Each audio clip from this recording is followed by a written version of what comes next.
1775 morts en Chine, premier décès en France ce week-end. L'épidémie du coronavirus maintient la planète en alerte. Et pour en parler ce soir, notre invitée, Anne-Claude Crémieux. Bonsoir. Bonsoir. Vous êtes professeure de maladies infectieuses à l'hôpital Saint-Louis, à Paris. En pleine crise, on vient de le dire, Agnès Buzyn, désormais ex-ministre de la Santé, a démissionné pour la course à la mairie de Paris. Est-ce que ce départ vous inquiète? Est-ce que la gestion de la crise est sous contrôle?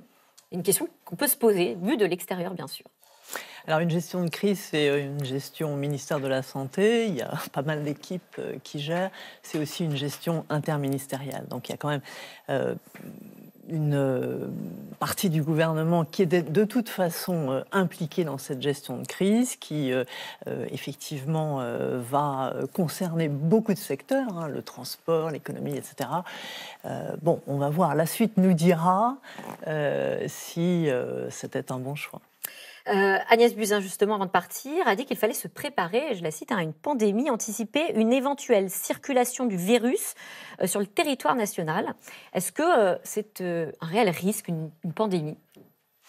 Alors, effectivement, aujourd'hui, il faut se préparer à plusieurs scénarios, dont celui d'un contrôle insuffisant des nouveaux cas.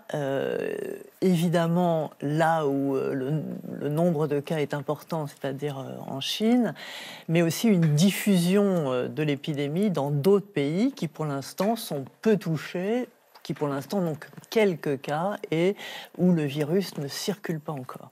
Oui, 70 500 personnes malades en Chine. Vous dites que c'est comme un incendie, difficile de contrôler les choses quand il y a autant de cas. Est-ce que ça veut dire que le virus peut échapper aux autorités, justement ? Je crois qu'effectivement, aujourd'hui, on est extrêmement prudent parce qu'il y a plusieurs facteurs qui laissent à penser que la situation est très difficile à maîtriser. Lesquels ? Le premier facteur, c'est le nombre de cas infectés en Chine. On est à 70 000 cas. C'est 10 fois plus que le SRAS, pour lesquels on a mis des mois à contrôler l'épidémie. Évidemment, plus il y a de cas, plus c'est difficile de contrôler. Effectivement, l'image de l'incendie qui a déjà été pris, au départ, un départ de feu, ça se contrôle. Une fois que l'incendie a touché un territoire très important, c'est beaucoup plus difficile. Mais ce n'est pas le seul facteur.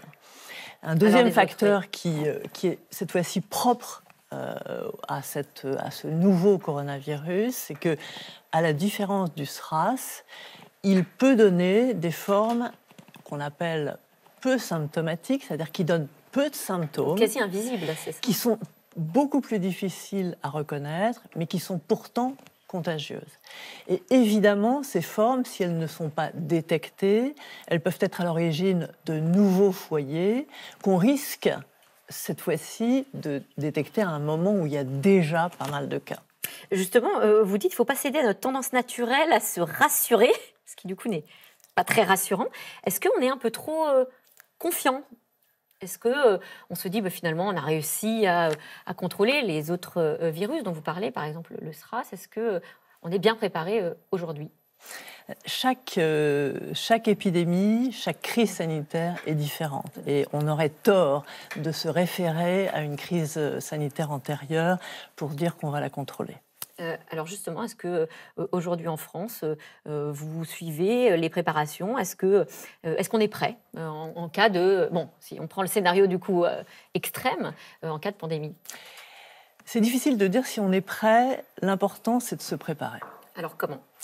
Et effectivement, il faut se préparer au stade d'après. Le stade d'après, c'est que... à la différence d'aujourd'hui, où on n'a que quelques cas, où on peut remonter facilement la chaîne de contamination, on se prépare à un afflux beaucoup plus important de patients. Ça veut dire que, comme l'est le système de santé chinois, notre système de santé, notre système de soins sera sous tension. Et il faut se préparer à ça. il faut se préparer effectivement à un afflux important, voire massif de personnes infectées. Et plutôt que d'attendre ce moment, s'il arrive, parce qu'aujourd'hui, encore une fois, il n'y a aucune certitude, ni dans un sens ni dans l'autre, eh bien, il vaut mieux anticiper et effectivement nous préparer au scénario du pire. Et ça voudrait dire quoi? Plus de chambres disponibles dans les différents hôpitaux ou des hôpitaux déjà en alerte, plus de quarantaine?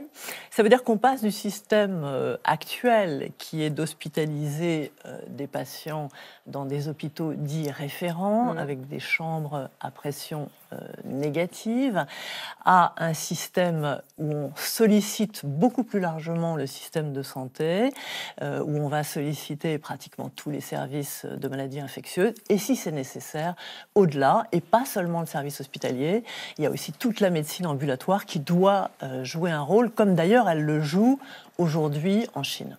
Une question quand même sur les mesures spectaculaires, puisqu'il vous dit qu'il faut penser au coup d'après. Pékin, par exemple, a annoncé que toute personne qui dorénavant s'absenterait de la ville serait, à son retour, d'office mise en quarantaine. Est-ce que c'est une piste efficace? Ce sont des millions de personnes. Alors, c'est pour ça que c'est difficile de contrôler une épidémie aussi massive avec 70 000 personnes touchées. C'est parce qu'effectivement, toutes ces personnes ont des contacts, elles peuvent transmettre la maladie à autant de nouvelles personnes et effectivement, pour arriver à contrôler tout ça, ça nécessite des moyens considérables.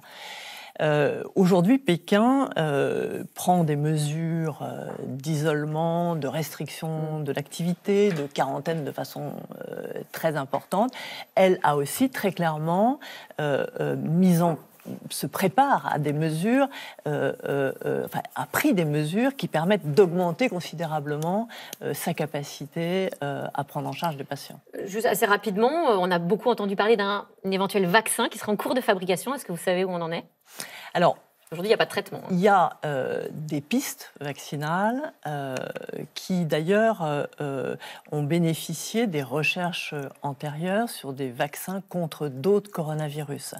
Mais de toute façon, ce qu'on sait, c'est qu'on n'aura pas les premiers essais chez les patients avant 6 mois minimum et que pour que ce vaccin puisse être utilisé de façon large, pas seulement les premiers essais, mais de façon large, il faut au moins 12 voire 18 mois. Eh bien, merci. Merci Anne-Claude Crémieux.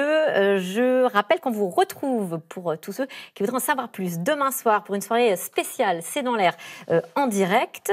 Un C'est dans l'air qui débute à 20h50 avec un documentaire inédit intitulé Chine OPA sur le monde. Et ensuite, on retrouve le plateau en direct avec Caroline Roux. Ça sera sur France 5. Merci à vous. Merci.